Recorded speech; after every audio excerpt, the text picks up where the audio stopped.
atau disucikan oleh Allah Subhanahu wa taala 3 bulan berturut-turut, yaitu Dzulqa'dah, Dzulhijjah dan Muharram, dan 1 bulan adalah bulan Rajab, adalah bulan Mudhar yang letaknya antara bulan Jumat dan bulan Sya'ban. Kita sekarang akhir Jumat, besok Rajab, kemudian Sya'ban.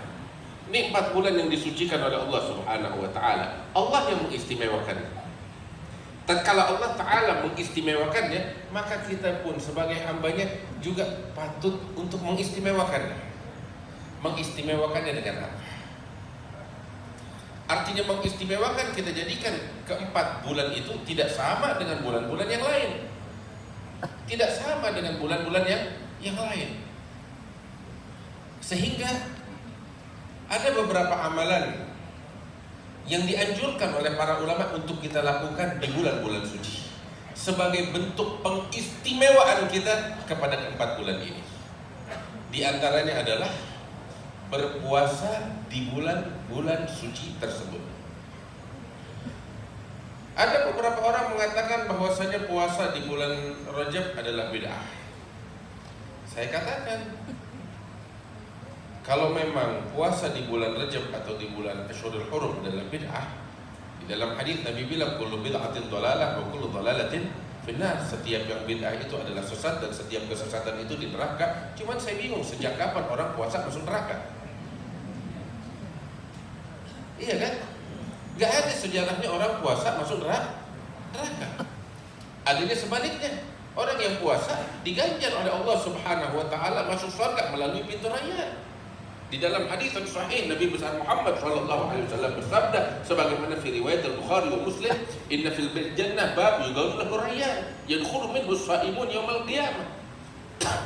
Di surga itu ada satu pintu namanya Babur Rayyan. Dari pintu tersebut orang-orang yang berpuasa masuk ke dalam surga. Itu Nabi Muhammad bilang. Katakan hadis-hadisnya lemah, betul. Kita katakan hadis-hadisnya lemah. Kita setuju dengan itu. Tetapi nggak semua hadis yang menganjurkan puasa di bulan suci itu lemah. Terdapat hadis-hadis yang sahih, terdapat hadis-hadis yang hasan. Sebagaimana juga banyak hadis-hadis yang dhaif, dan ada juga yang palsu, hadis maudhu. Kita belajar, kita tahu itu. Hadis-hadis yang sahih bisa kita jadikan sebagai acuan. Hadis-hadis yang hasan pun bisa kita jadikan acuan sebagai hukum. Dan di antara hadis yang sahih atau yang hasan, Nabi besar Muhammad sallallahu alaihi wasallam beliau bersabda sebagaimana diriwayatkan oleh Imam Abu Dawud fi sunanihi bi sanadin hasanin, beliau bersabda, "Sum minal hurmi watruk, sum minal hurmi watruk, sum minal hurmi watruk." Nabi sallallahu alaihi wasallam beliau bersabda, "Berpuasalah kamu di bulan suci atau silahkan apabila kamu ingin meninggalkannya." Artinya puasa ini sunnah, mau dilakukan boleh, mau ditinggalkan juga boleh. Tetapi Nabi anjurkan dengan perintah, sum, puasalah, atau tinggalkan, silahkan, nggak ada masalah. Yang mau puasa, yang enggak. Tapi pahalanya yang bagi yang berpuasa besar di sisi Allah Subhanahu wa taala. Itu salah satu hadis yang disebutkan oleh Nabi besar Muhammad sallallahu alaihi wasallam bi isnadin hasan, dan banyak lagi riwayat-riwayat yang lain. Kemudian sekalipun hadisnya dhaif, selama itu bukan hadis palsu atau hadis maudhu, boleh dijadikan sebagai acuan fi fadailil a'mal. Ulama semuanya sepakat atau menegaskan demikian, bahwasanya hadis dhaif dapat dijadikan sebagai acuan di dalam fadailil a'mal. Apa artinya fadailil a'mal? Fadailil a'mal itu kalau di dalam hadis yang lemah itu terdapat anjuran untuk melakukan suatu ibadah tertentu, pahalanya dari Allah sekian. Itu namanya fadailil a'mal. Artinya nggak ada sangkut paut dengan hukum halal dan haram. Puasa nggak ada sangkut paut dengan hukum halal dan haram. Ini hanya sekedar anjuran. Barang siapa yang puasa di bulan Rajab misalnya, dapat pahala sekian-sekian. Ini kan fadilah. Ulama sepakat semuanya atau sebagian besar mereka menyatakan bahwasanya hadis dhaif selama itu di dalam fadailul amal, maka boleh dijadikan sebagai acuan. Dan hadis-hadis yang diriwayatkan tentang puasa di bulan suci Rajab itu sekalipun dhaif, itu banyak sekali. Dan ketika hadis-hadis yang diriwayatkan tentang puasa di bulan Rajab jumlahnya banyak sekalipun dhaif, maka hadis-hadis yang lemah itu satu sama lain saling mendukung hingga martabatnya dari lemah menjadi hasan li ghairihi. Itu disebutkan oleh para ulama demikian. Artinya, di antara amalan yang perlu kita lakukan di bulan suci Rajab adalah dengan memperbanyak puasa. Siapa-siapa di antara kita yang mampu untuk berpuasa di bulan suci Rajab, maka hendaknya dia lakukan. Pahalanya besar dari Allah Subhanahu wa taala. Yang tidak mampu berpuasa, silakan dia tidak puasa, tapi jangan mencemooh orang lain.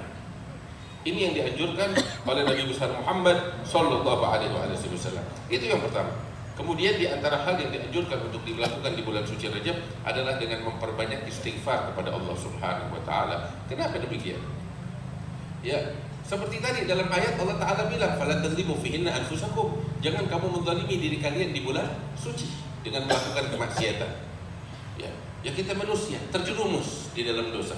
Maka itu ulama bilang, karena memang dikhususkan bulan Rajab kita dianjurkan untuk menjauhkan kemaksiatan, sedangkan kita manusia yang terjerumus dalam dosa, maka alangkah baiknya sekalipun kita terjerumus di dalam dosa, kita perbanyak istighfar kepada Allah Subhanahu wa taala. Sehingga ulama mengatakan bahwasanya orang yang rutin beristighfar kepada Allah di bulan suci Rajab, baik itu di pagi hari 70 kali dan di malam hari 70 kali, dia baca Rabbi firli warhamni wa tub alayya, insya Allah dosa-dosanya diampuni oleh Allah Ta'ala.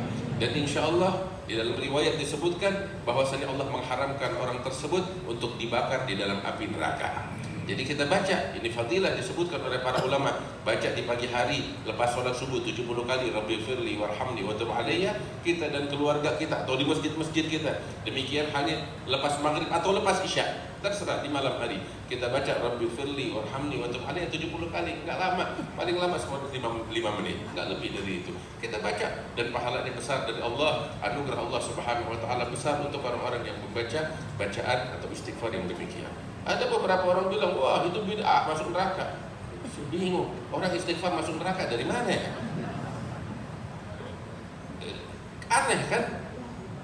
Katakan nggak diriwayatkan, ya sudahlah nggak diriwayatkan, semua istighfar minta ampun sama Allah. Nggak boleh, gitu. Dia nggak punya dosa, boleh deh jangan istighfar. Kalau kita mah berdosa banyak. Makanya kita minta ampun sama Allah. Nabi Muhammad sallallahu alaihi wasallam manusia yang suci dan agung, sebagaimana di dalam hadis yang sahih diriwayatkan tiap hari enggak pernah kurang beristighfar kepada Allah 100 kali. Kata Nabi Muhammad sallallahu alaihi wasallam. Sahabat kalau lagi duduk sama Nabi Muhammad sallallahu alaihi wasallam itu memperhatikan di sela-sela ucapan Nabi Muhammad seringkali beliau sisipkan istighfar kepada Allah Ta'ala, sehingga dihitung oleh para sahabat. Satu kali duduk, lain yang wirid tiap hari. Tadi yang kita bilang 100 kali.